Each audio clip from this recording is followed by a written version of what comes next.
বাপরে বাপ, সংসার বড়ই ভিন্ন স্বাদের সংমিশ্রণ। উচ্ছে রাত থেকে আমার সেটা মনে হলো। তিতো কিন্তু খুব উপকারী, আগ পাতেই খেতে হয়। উচ্ছেগুলো লম্বা লম্বা করে কেটে জল ঝরিয়ে কড়াইতে 5 ফোড়ন শুকনো লঙ্কা সম্বাদ দিলাম। সেটা যেমন ফোড়ন কাটে ফটফট করে, তেমন ফটফট করে শব্দ হলে উচ্ছে তুলে দিলাম।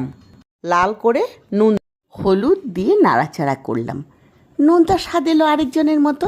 সংসারে যেমন কাটা গায়ে নুনের ছিটে দেয়, কেউ ঠিক তেমন। টমেটো দিয়ে দিলাম কুচিয়ে, টক তো মুখে দিলেই যেন গালে চড় মারে। প্রায় কিছু সর্ষে আর কাঁচা লঙ্কা বাটা ছেঁকে কড়াইতে তুলে দিলাম। হলো যেন সংসার কেউ সব সময় সর্ষের মতো ঝাঁঝ, কথাই বলা যায় না বাবা, কথাতেই চোখ দিয়ে জল ঝরিয়ে দেয়। সাথে তো লঙ্কা, বাপরে এমন ঝাল, মানুষ সংসারে থাকে ধরলেই জ্বালা।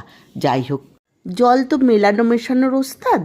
মানোর আগে একটু গুড় দিয়ে দিলাম, মিষ্টিরও মিশ্রণ হলো। সংসারে মিষ্টি লোকও আছে। নানা স্বাদে ভরপুর এই সংসার, আমার উচ্ছের রান্নার মতো।